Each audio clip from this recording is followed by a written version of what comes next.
Welcome to Daryl's Ultimate Ambition Improved.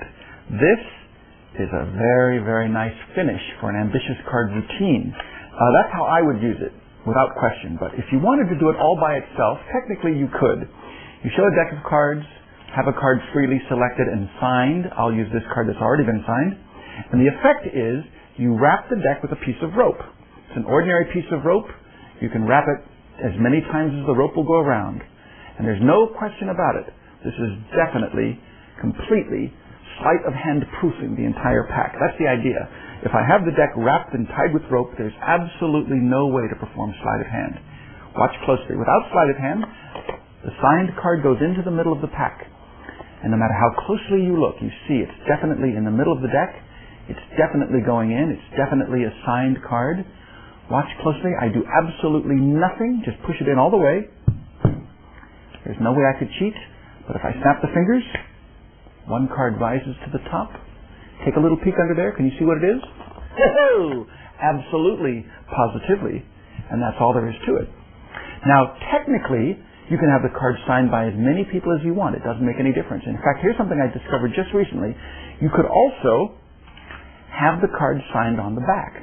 So it used to be a joke. I'd have 5 or 6 or 7 people sign the card on the front. And then as an afterthought, at the very end, I'd say, oh, how about you? Would you mind signing it on the back? And I'd indicate one end of the back. Now watch closely. With the deck still wrapped and tied like this, the signed selection still goes in the middle of the pack, about halfway down.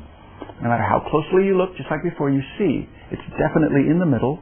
It definitely goes in. No question about it. I mean, this is as clean as you can be. It really goes in all the way. And just like before, I push it in. In fact, to prove there's no sleight of hand, I'm going to hold it by the rope. Watch closely. That was it. The card rises to the top. You can see the signature on the back. You know it's the same card. In fact, you can pull it up just a little bit, take a little peek. The audience can see it's signed on the back. It's signed on the front by as many people as you had sign it, and you can give it away as a souvenir. This might be gilding the lily, but technically, you can even have a corner torn off. It doesn't matter. This is definitely the card that goes in. It's the exact same card that comes to the top. So if you wanted to, you could say, here, sign it on the back, sign it on the front.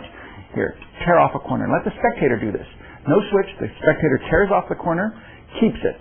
You take the rest of the card, you put it into the middle of the deck just like before. Of course, don't do it over and over again. You just do it once. It's the finish. But decide which way you want to do it. Whether you want to do it at the end of the routine, or if you want to just do it all by itself. You take the card, signed card goes in the middle. You can see it going in the middle. No doubt about it, just like before. 100% positively into the middle of the deck. Just like before, you can hold it by the rope. You do nothing. Absolutely nothing. And the card rises to the top. You can see part of the signature. If I pull it out a little bit, you can see the torn corner. The spectator could match it up. It matches 100%, of course, because that is the exact same card. And that's basically the effect, the barest effect of the Ultimate Ambition Improved. Now, the reason or the way I came up with this idea is actually pretty simple. I've been asked by a lot of people, how did you come up with such a thing? And really, one day, I just held a deck of cards in my hand.